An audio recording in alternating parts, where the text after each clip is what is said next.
This is the Lone Crater YouTube. We hope this video helps. You begin by verifying the hardware and software. Check your switch model and install the latest firmware, because HDR issues often stem from outdated system software.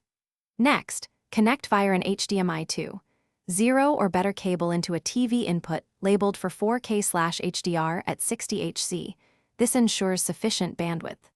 Once done, disable auto brightness features on the TV and the console to avoid tone mapping conflicts, and set the TV picture mode to game or HDR to minimize processing delay.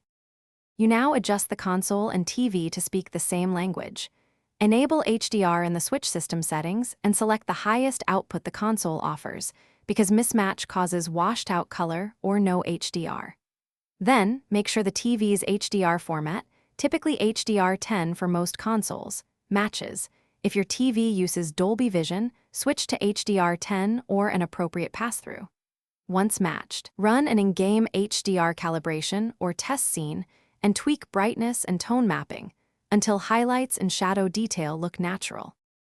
To finish, reboot both your Switch and TV so they renegotiate, edit, and correctly detect HDR capability. This often resolves persistent handshake problems. If HDR still fails, swap HDMI cables and try another TV port or a different HDR-capable source to isolate the fault. Sometimes a single faulty cable or port is the culprit.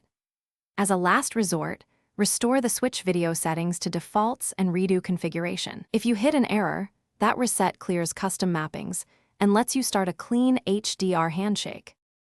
Thanks for watching. Consider subscribing if we helped you.